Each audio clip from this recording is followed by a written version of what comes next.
Olá, seja bem-vindo. Eu sou o Thiago Leal e este é o primeiro Face Off, um podcast sobre a história do hóquei no gelo. E hoje eu vou falar sobre Miracle on Manchester, milagre no Manchester. E perceba que eu estou dizendo no Manchester. As preposições têm poder, as preposições comunicam muito. Eu não estou dizendo milagre em Manchester.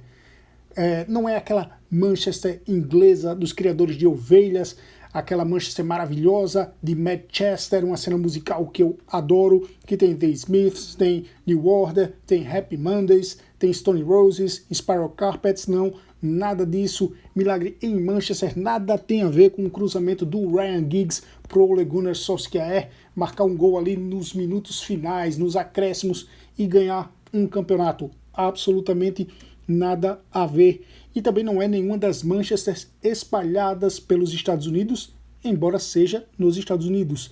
É milagre no Manchester, porque aconteceu no Manchester Boulevard, no Boulevard Manchester.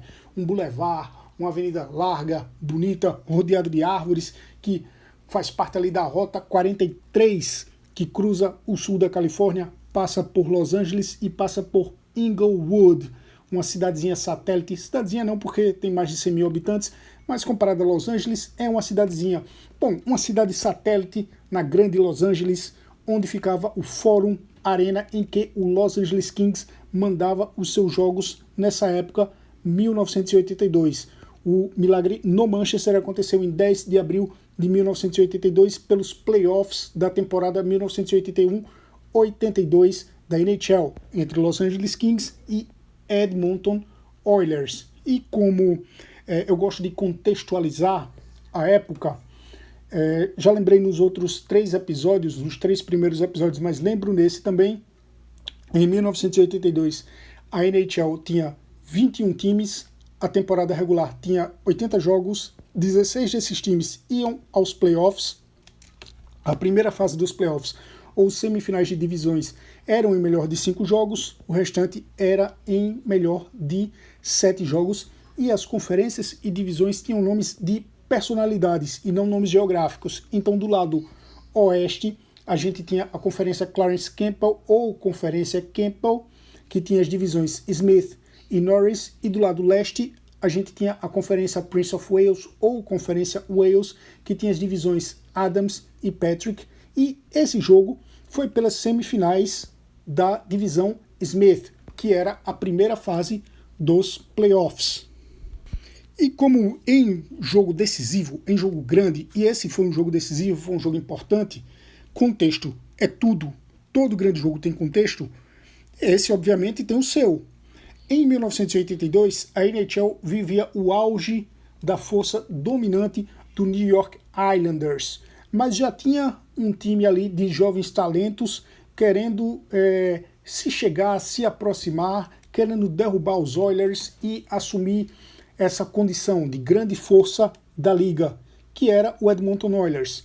Na temporada regular, o New York Islanders liderou a Conferência Wales e venceu o Troféu dos Presidentes, liderando a liga com 118 pontos.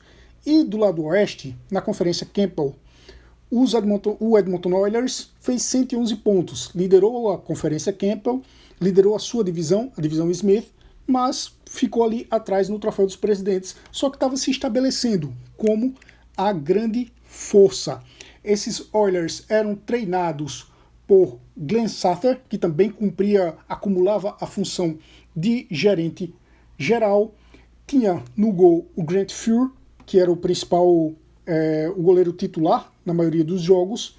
Tinha o Yari Curry fazendo 86 pontos, tinha o Mark Messier fazendo 88 pontos, tinha o Paul Coffey fazendo 89 pontos, tinha o Glenn Anderson fazendo 105 pontos e tinha o Wayne Gretzky fazendo 212 pontos em 80 jogos. Foram 92 gols e 120 assistências. Wayne Gretzky marcou 212 pontos em 80 jogos na temporada regular. Todo mundo vislumbrava que a grande final da Stanley Cup da Copa Stanley seria entre os Islanders e esses Oilers. Era só uma questão de tempo até esse confronto acontecer, ali no frigir dos ovos dos playoffs. Do outro lado, a gente tinha o Los Angeles Kings, um time que existia desde 1967. Ele fez parte da primeira grande expansão para aumentar a liga, mas que até então não tinha provado o seu valor. Os Kings fizeram apenas humildes 63 pontos na temporada regular, tanto que era treinado por Parker McDonald e foram substituídos por Don Perry no decorrer da temporada. E claro que o principal destaque dos Kings era o Marcel Dionne, que fez 117 pontos. Também tinha o Dave Taylor, que veio muito bem, com 106 pontos, duas pontuações excelentes ali na temporada regular, pontuações dos jogadores, obviamente individuais, não estou falando dos pontos que os Kings fizeram, mas e era justamente o que eu ia dizer, apesar desses caras terem pontuado muito bem, o time não pontuou tão bem assim e chegou ali nos playoffs como um claro azarão, um evidente azarão, e eles foram... não, calma, eu já ia dando um spoiler. Então, vamos para tal série entre Oilers e Kings, melhor de 5 jogos, com o mando de gelo dos Oilers. Obviamente, os Oilers teriam mando de gelo em toda a conferência Campbell, porque foram o primeiro lugar da conferência. Então, fomos para os 2 primeiros jogos no Northlands Coliseum em Edmonton. E o placar do primeiro jogo foi de 10-8 para o Los Angeles Kings. Todo mundo esperava que fosse um verdadeiro massacre dos Oilers, e era assim que indicava ser. O Glenn Anderson abriu o placar, quando os Kings empataram, os Oilers abriram 4-1, por exemplo. Só que os Kings fizeram um segundo período maravilhoso, Marcel Dionne estava numa fase excelente, Daryl Evans, marquem esse nome, também estava fazendo um grande papel, e os Kings surpreenderam, vencendo por 10-8, e mostraram que aquela série não ia ser uma baba, como muita gente acreditava. Parecia que os Oilers iriam apenas cumprir papel, parecia que os Oilers iam apenas passar ali pelo Los Angeles Kings, varrer o Los Angeles Kings dos playoffs e seguir para as finais de divisões, que era o que interessava. Naquele jogo ficou claro que não, que tinha do outro lado tinha um adversário que queria se provar, que queria mostrar que merece respeito, que apesar de estar ali num patamar muito diferente, os Oilers queriam se mostrar dignos de concorrer com os Islanders, os Kings só queriam se mostrar dignos de existir, com aquele uniforme maravilhoso que eles usavam naquela época, dourado e roxo, por dourado vocês entendam amarelo, ali nas cores do Los Angeles Lakers, uma coroa gigantesca ali no peito, o melhor uniforme dos Kings na história, na minha opinião. Deveriam até voltar com esse uniforme, mas não voltam. Enfim, no primeiro jogo, vitória 10-8 para os Kings, e estava óbvio que não ia ser uma baba como os Oilers achavam. Isso ficou claro no segundo jogo, com vitória dos Oilers por 3-2 na prorrogação, com gol de Wayne Gretzky no primeiro período da prorrogação, após empate em 2-2 no tempo regulamentar. E a gente vai para Los Angeles para o jogo, ou melhor dizendo, para Inglewood, para o Boulevard Manchester, para o jogo do milagre.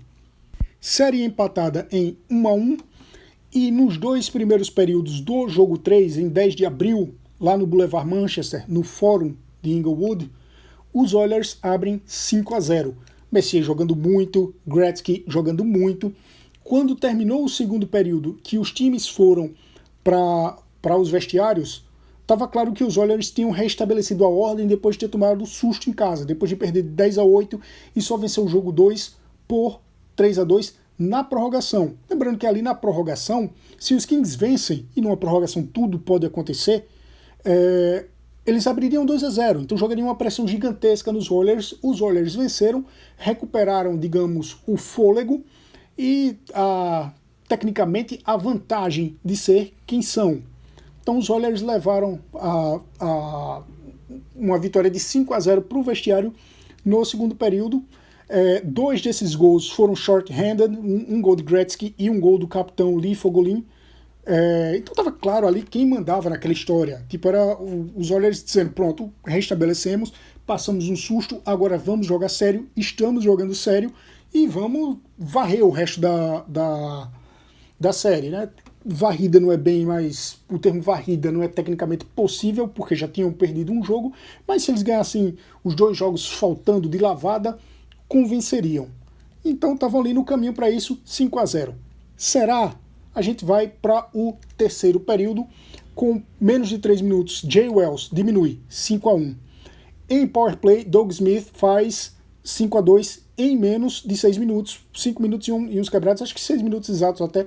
Esse jogo também tem na íntegra no YouTube, você pode procurar. E segue. Os Oilers seguram, Grant Fuhr segurando tudo lá atrás, depois de tomar esses 2 gols. Vitória dos Oilers por 5-2, toca o barco. Só que faltando 5 minutos para encerrar a partida, Charles Zimmer faz 5-3. Diminui ali o placar consideravelmente e os Kings viram que ainda era possível sonhar. 1 minuto depois, 16 minutos, Mark Hardy faz 5-4. Os Kings encostam no marcador. E foi aí que, faltando 20 segundos, 20 miseráveis segundos, alguém chutou a queima-roupa e o Grant Fuhr defendeu. Eu não consegui identificar o jogador que chuta, mas o fato é que o disco voltou para um jogador dos Oilers que tentou dominá-lo e não conseguiu. Perdeu esse disco para Jim Fox, o jogador dos Oilers que tentou dominar o disco, que não conseguiu e perdeu a posse para Jim Fox, era Wayne Gretzky. Fox passou para Hardy, Hardy chutou, Grant Fuhr defendeu de novo, deu rebote e a 5 segundos do fim, Steve Bozak chutou e empatou o jogo em 5-5 para os Los Angeles Kings, mudando completamente o momentum ali do jogo. Segundo Marcel Dione, quando Bozak empatou o jogo, faltavam só 5 segundos, não ia dar mais tempo para nada. Dione disse que olhou ao redor e viu todos os Oilers desolados. Eles estavam vencendo por 5-0 até o segundo período, e no terceiro período os Kings empataram em 5-5 com 3 desses gols saindo nos 5 minutos finais, com o gol de empate saindo nos 5 segundos finais, e aí voltou aquele fantasma maravilhoso. Esse fórum de Inglewood não era o fórum de Montreal, mas aparentemente tinha um fantasma ali também, que estavam assolando os Oilers desde o jogo 1, quer dizer, se tinha um fantasma assolando, ele não estava no fórum, ele estava nos Kings, porque o jogo 1 e o jogo 2 foi lá em Edmonton. Enfim, o fantasma que assombrava os Oilers de serem eliminados pelos Kings voltou. Eles tinham tomado um susto no jogo 1, tinham tomado um susto no jogo 2, achavam que o jogo 3 estava tranquilo, quando de repente se viram de novo de frente com a possibilidade de perder.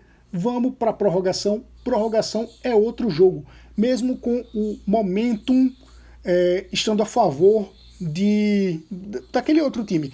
E com alguns 2 minutos, por volta de 2 minutos da prorrogação, num power play, num face-off, numa saída de face-off, o disco sobra para Daryl Evans. Eu disse mais cedo, prestem atenção nesse nome, ele fez 2 gols no jogo 1, o jogo dos 10-8, então numa disputa de face-off, o disco vem para Daryl Evans, que chuta e faz o 6º gol.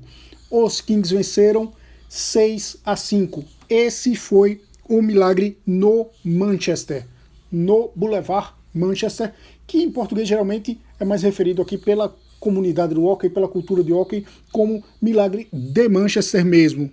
Só que eu discordo, eu acho que esse jogo não deveria ser conhecido como o milagre de Manchester ou o milagre no Manchester. A série toda deveria ser considerada um milagre. Os Kings venceram o jogo 3, esse é o jogo do milagre, que eu entendo porque o milagre geralmente é referido apenas a esse jogo, naturalmente. No jogo 4, lá mesmo no fórum, os Oilers venceram por 3-2, eles estiveram com 3-1 de vantagem. Mike Murphy, no terceiro período, diminuiu para 3-2, mas os Oilers dessa vez não amoleceram, se mantiveram vigilantes. se mantiveram atentos, seguraram o resultado, venceram por 3-2, empatou de novo a série em 2-2. A série voltou para Edmonton, para o Northlands Coliseum. Era natural acreditar que os Oilers venceriam a série, enfim, mas não foi o que aconteceu, porque os Kings venceram por 7-4 esse jogo 5 e venceram a série por 3-2. Essa série é considerada a maior zebra da história da NHL e o jogo 3, em particular, o jogo do milagre, é a maior zebra da história da NHL. Na série seguinte, as finais de divisões, aí sim, melhor em 7, os Kings avançaram para jogar contra o Vancouver Canucks e perderam por 4-1. O Vancouver Canucks foi para as finais de conferência e venceu também por 4-1. E na final da Copa Stanley, os Canucks foram varridos pelo New York Islanders, que confirmaram o seu poder, a sua dominância, mantiveram ali a sua dinastia, vencendo, acho que era a sua terceira Stanley Cup consecutiva. Mas para os Kings, que naturalmente queriam vencer o campeonato, qualquer um quer vencer o campeonato, para os Kings aqueles jogos 1 foi suficiente, aquela primeira série e aquele jogo 3 foram suficientes para eles atingir algo que procuravam há muito tempo, que era um momento de glória, algo que eles pudessem, a partir dali, começar uma história vencedora. Claro que essa série jogou uma grande pressão em cima dos Oilers, em cima do Gretzky, porque ficava naquela coisa, o cara faz muitos pontos na temporada regular, o time faz muitos pontos na temporada regular, mas quando chega nos playoffs acontece isso aqui. Iria demorar um pouco para os Oilers conseguirem se provar, mas no final das contas conseguiram e conseguiram muito bem. E os Kings viveram dessa vitória, desse momento, por muito tempo, até que em 1993, com o próprio Gretzky, chegaram na final da Stanley Cup e perderam. E em 2012 foram, enfim, campeões pela primeira vez, depois ganharam a segunda Copa, se tornaram um dos grandes times da NHL, como um time que vem ali da expansão, da primeira grande expansão original, merece. Esse é o patamar que todos os times que vieram ali daquela história deveriam ter atingido. E o Daryl Evans, o cara que fez o gol de empate, que fez o gol da vitória na prorrogação, o gol do empate foi do Steve Bozek, mas o Daryl Evans, ele se tornou uma figura cultuada em Los Angeles.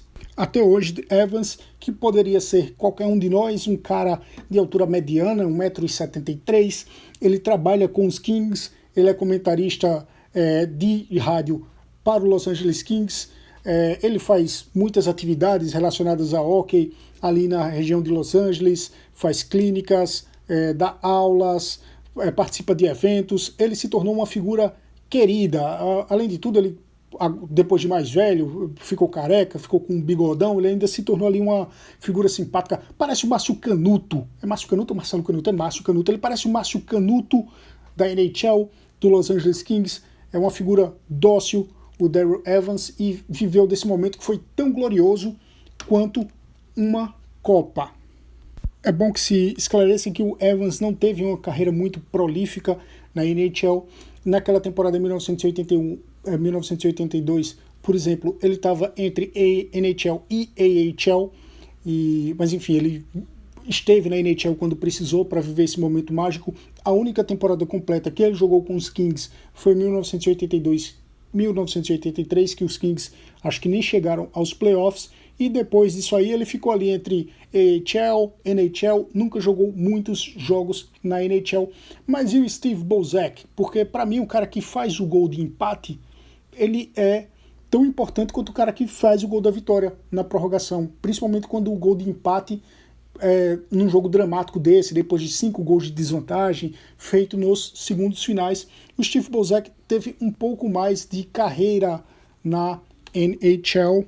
Inclusive, depois ele jogou pelo Calgary Flames e ele estava no jogo do milagre da segunda à noite, que eu comentei no primeiro episódio deste podcast. Ele jogava pelos Flames na época, depois ele jogou um pouco pelos próprios Blues, mas não muito, jogou pelo Vancouver Canucks. Enfim, teve uma vida na NHL mais longeva que o Daryl Evans, mas nunca foi um grande talento da liga. Para mim, um grande momento da carreira do Steve Bozek também foi esse milagre no Manchester. E, enfim, com este jogo espetacular, assistam no YouTube, tem na íntegra, de novo, os Kings jogando com aquele uniforme amarelo e roxo maravilhoso, os Oilers de azul.